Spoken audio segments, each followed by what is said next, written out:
You see this on my hand? That's how big the spiders are getting these days. Crazy. I'm kidding, obviously, but hey, maybe I had you thinking for a second. Anyway, we've got a fun show planned, a little bit of hydroponics. We're going to meet Rosalyn Bird and so much more on CKPG today.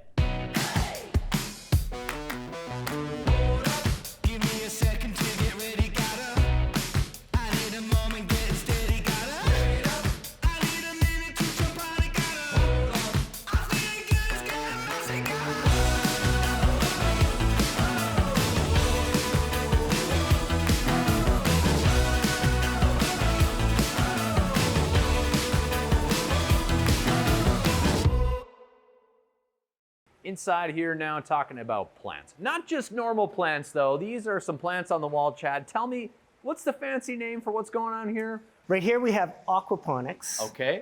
Which is mixing aquaculture, the growing of fish, etc., like your sea life or freshwater life, with your growing of plants. So it's very much based off of, everyone's aware of hydroponics. Right. Hydra, you would think. So what's the difference between hydroponics and aquaponics? Not a lot of difference. No, really. There's very similar concepts. It's the source of nutrients, how the nutrients are being delivered to the plants themselves. Okay, so tell me a little bit about the system you guys got here in the exploration place, because I mean, lots of people heard about it when you're building it, but now that it's set up, this is working pretty successfully, especially thanks to the critters down below. Yeah, especially thanks to these critters. We wouldn't be able to do anything without these guys. So they are essentially producing their waste in the water. Bacteria is then breaking that down, and it's flowing up to the plants, which is then filtering out those nutrients, because of course if you get too much buildup of those nutrients in the water, it's toxic for them. So it's cleaning that water for them. So it's a closed system. And the plants are growing as a result. The plants are growing as a result, yeah. Like normal, like it's just like having a plant in a pot, but with just a different system. Exactly. And the beautiful thing about this is, you know, we have these long winters here, and it just takes a little bit of modification of a system like this, and you could be growing your produce year round. So you're telling me, I mean, we don't like to drop political things on the show, but I mean, hey, you know, the tariff word here, this is a possibility maybe for some Canadian farmers in the future. It is, and many greenhouses do use hydroponics. There is Vancouver Island University is experimenting with aquaponics on a year-round basis, and it's a great thing, you know, for urban sprawl. You can grow up as opposed to out, as we're running out of farmland as well. So it's not meant to replace any of that, but complement it very much. Yeah, because it's minus 30 outside. It's minus 30 outside. It doesn't matter. No, exactly. And you'd be surprised. A lot of your greens come to you year round from hydroponic farms. Oh, really? Like in the grocery store? Like in the grocery store, yeah. All sorts of lettuce. Pretty much all microgreens these days are hydroponically grown as well. Because so not only is Chad a history guy, he's also a botanist. Yeah, that's you know. The main thing. Yeah, it's my main thing. So as a botanist, like how cool is just how aquaponics, like how cool, like just to you, is all this working? Oh, I mean, it's one of the most amazing things, right? Because, I mean, growing in soil is cool, but growing all sorts of ways is really neat. I mean, these guys right here, let's see if I can find a nice one with some good roots growing out here. You see their roots growing in there, and you can see some bacteria. That's good for them. In a hydroponic system, you're not going to find that sort of bacterial growth, right? Again, it's just the way the nutrients are delivered to them. We're going to be announcing shortly some do-it-yourself hydroponics workshops here, so people can come in, learn about hydroponics, build their own hydroponic unit, and take it home with them. That's pretty cool. So in theory, yeah, like if someone wants to do it at home, really the only thing missing is the right coaching from you guys. Yeah, exactly. And the system. And a lot of them are available commercially, and people sometimes look at the price of them, but they really, even though they're expensive, they really pay themselves off after a little while. I mean, produce is expensive. Yeah, come on. Right? I mean, go shop locally, go down to Grow King and things like that. Go to the Shroomery too. They have mushroom products, mushroom growing kits available and such, right? So all sorts of ways to do this. Is there something about the space station and well, like what's going on at the space station? These guys are trying to grow this up there too? oh yeah. So again, it's hydroponics that they're using, as opposed to they don't have very many Yeah, of aquariums course, up there. But that's where a lot of research on hydroponics has come from, is from places like NASA and the other space agencies, because soil is incredibly heavy to bring up. So if you're just bringing up tubing and water, which astronauts need anyways, and nutrients, which can be brought up in many different forms, it's a lot easier to maintain up on the space station. So if people are interested in that workshop, probably just watch the Exploration Place website? Watch the Exploration Place. We're just acquiring our ingredients for it, so to speak, right now, and figuring out good timing. But we'll be announcing that shortly. Awesome. We're really excited about that. Yeah, that's awesome. Well, thanks, Chad, for the little talk today. Good time. I mean, it's cold outside, warm inside. Things are growing, and my knowledge is growing here, too, thanks to Chad. Thanks so much.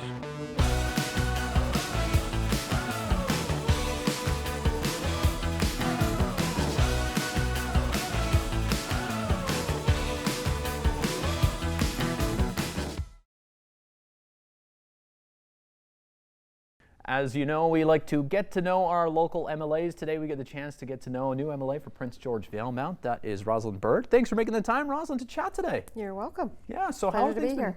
how's things been going for you lately?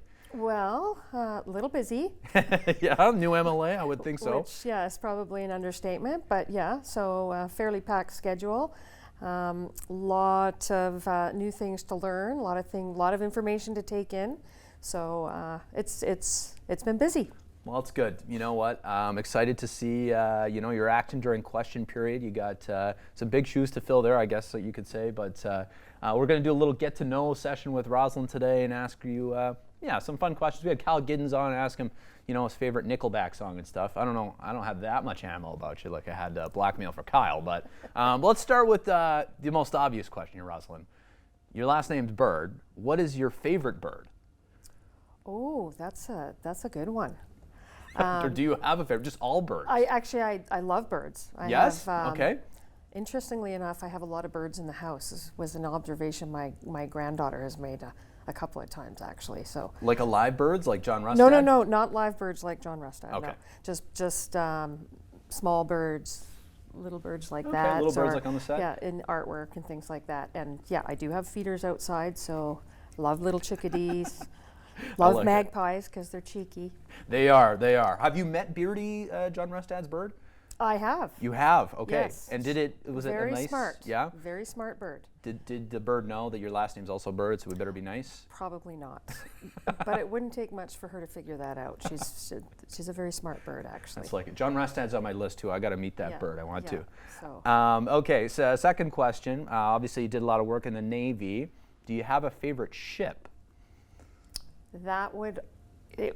Yes. Yeah. HMCS Huron. Why?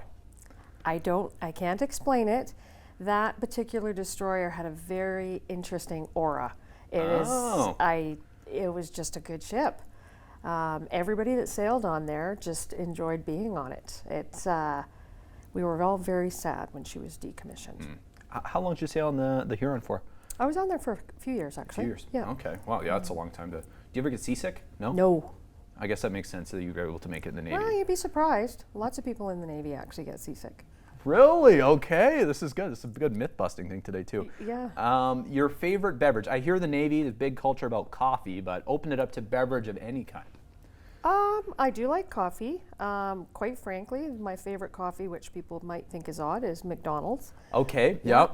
And like what kind of dark roast? No, just a regular black McDonald's coffee with 2 cream. I'm fairly simple that way. No sugar. 2 cream, no sugar. No sugar. So. Well, hey, you know what? There you go. Now you know how to win Rosalyn Bird over. You just get a coffee. Just need a McDonald's coffee with 2 nice cream. And hot. That would be lovely. Delivered to the office. Your favorite food or go-to meal? Something you like to make? That's a tough one because I'm very lucky. I have 2 parents that are phenomenal cooks. They made a lot of effort when we were kids to introduce us to many different cultures and many different types of food. So I can't say if I have a favorite. But safe to say you're a foodie then. You love food. I love food. Maybe beef Wellington. Beef Wellington, I like it. Okay, good beef Wellington is definitely, that's a good one. I know you're big on dogs. How many do you have? I have 3. You have 3, okay. What is your favorite breed of dog? Labradoodle. Labrador. How I come? have a Labradoodle. Okay. I have a Labradoodle, and he's extremely smart. He loves people. He is a phenomenal swimmer because he's got the webbed paws. Right. So I lucked out with mine because he has very few lab traits other than liking people. So far more poodle traits, actually. So Barky? No, he's not barky. Okay. No, although he did actually learn to howl at doggy daycare, which was interesting. Always a treat at doggy daycare. Okay, I'll go for some quick ones here. Karaoke, what song would you pick? I would not pick a song. Okay. Karaoke is not my thing, although if you want to thoroughly enjoy karaoke, I would highly recommend attending any event with the Filipino community. Okay, there you Because go. they love to sing, and they love music, and they love karaoke. Morning or evening person, Rosalyn? What would you say? here? Both. I do get up fairly early, so Okay. yeah. Most used emoji in your phone? Probably the one that has this, kind of squiggly eyes and the sort of, The crying, laughing one? yeah. Okay. And what show are you binging right now?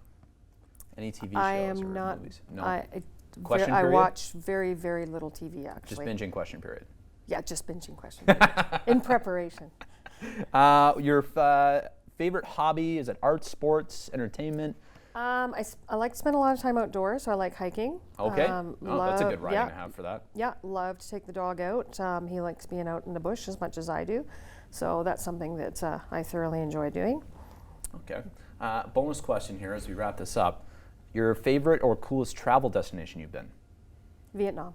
Vietnam. Okay. And like which part of Vietnam? Because there's certain some of it's very jungly and some of it's not. It is. Right? Vietnam's actually a phenomenal country. It has everything from fantastic beaches to mountainous areas, and then you've got the agriculture piece, which is the rice fields. Yeah. The people are lovely. They're very friendly. Things are reasonably inexpensive.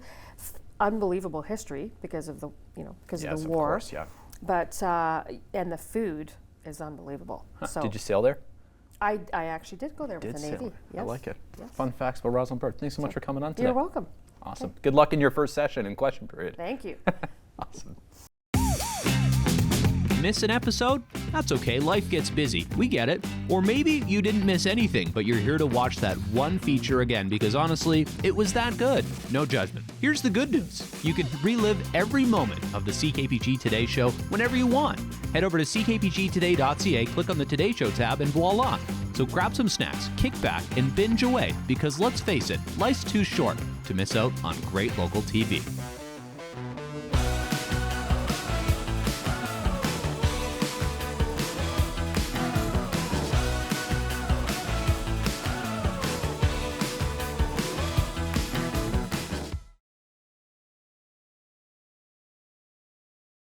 The road not taken includes a golden log. Why? Well, because this is from the city of Paris, not the one in France. This is a BC mining town, or used to be a BC mining town. We're going to hear the story today from Emily, one of the artists putting on an exhibition here at Two Rivers Gallery, and get her thoughts and stories on the history of mining in BC and how that is shown in her very cool sculpture.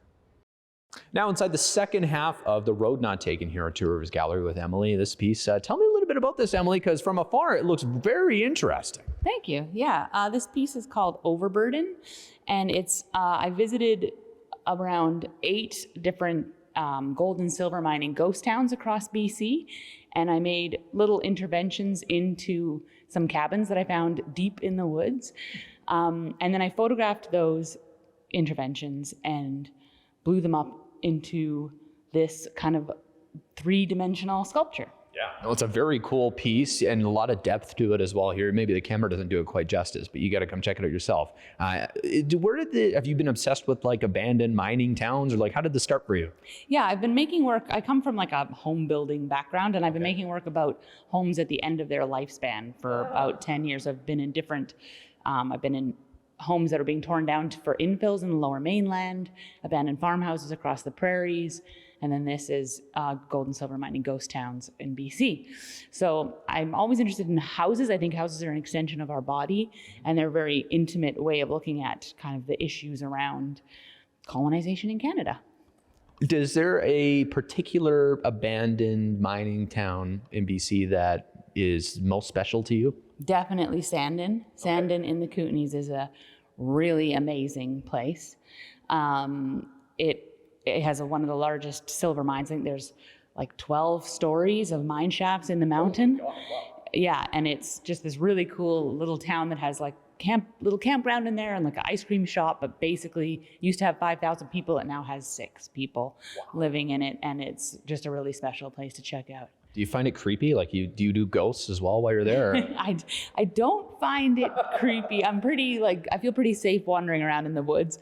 I'm more afraid of falling into an empty mine shaft or something. Probably a bear. Yeah, or that kind of thing, yeah. Fair enough. What is the message you're trying to convey with this as well? Just the fact that you're connected to your home, is that?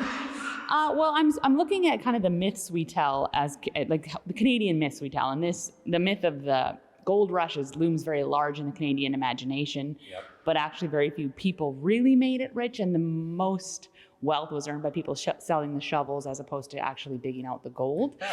And even to this day, Canada is kind of a 3 mining companies in a trench coat, and we are very tied to our mining companies. Now, I'd imagine you probably talked to a bunch of people about historical things while you're out there discovering the mines. Any stories you care to share about that? Or any come to mind? There's probably a billion. Yeah, I know. I'm just kidding. You could probably write a book along with this, but yeah. I was really amazed to hear about the Chilcotin Wars. That's kind of close to home here. I don't know if you know about those, but that was a pretty interesting story that kind of misses the history books a lot and is definitely kind of worth looking into. yeah, build a little bit on that. What did you hear? Well, it was just they were trying to build a road, like a closer access road to get to the gold fields in Barkerville, but they sort of forced a bunch of Indigenous people to build the road, and they said they were going to pay them, and they did not pay them, and they were starving. And eventually they tried to cut across their land, and they rose up and murdered 14 colonizers. And then they were charged for, instead of it being an act of war, even though they were crossing their land, they were charged as murderers and hung by Judge Begbie. And we still have... Yes, and we still have roads named like Begbie Road, and we still kind of hold him up as like someone who did something amazing for the gold rush, but he just was kind of not a very nice man. If you're going to point out a part of the sculpture that you like the most, is there a particular part? I happen to really like the back side of some of the photos where there's some more texture and kind of hidden things underneath. So that's my favorite. I think the photos are the bewitching part, but if you actually duck around a little bit, there's some interesting stuff going on.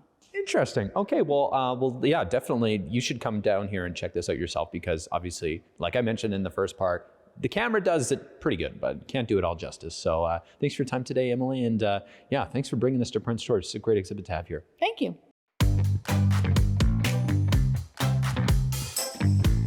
We head out on the frozen snowscape to find a fantastic fox in today's CKPG snapshot. This one from Ann Spears.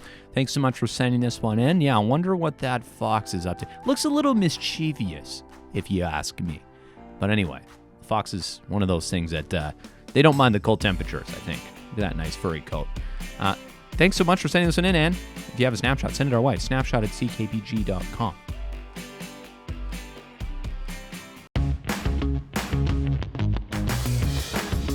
Hey there, got an idea or a suggestion for the show? Reach out and connect through our social media or send us an email at letstalk@ckpgtoday.ca.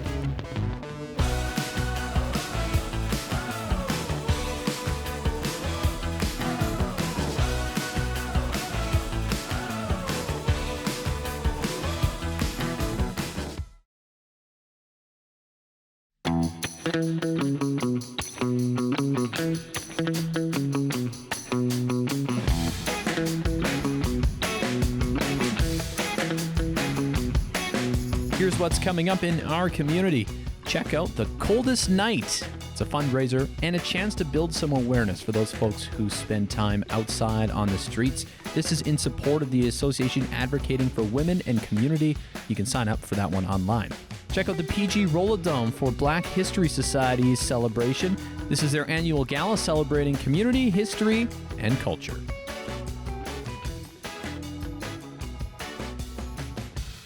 Check out ECRA on February 22nd at 6 p.m. for Food Frolic 2025. This supports Spinal Cord BC and also the Hard Ski Hill. Dance the night away with live music and so much more. Check out the CN Center for the Northern BC RV and Outdoor Expo on February 21st, running until February 23rd. Shop for that outdoor toy maybe you've been thinking of and let your summer imagination run wild. If you have an event, send us the info. Let's talk at ckpgtoday.ca. So yesterday we talked about snowcross. Today we're talking about a different race, the Cub Car Rally. Did you participate in that? Maybe you know someone who did. We're going to take a look back at one of those today in local history.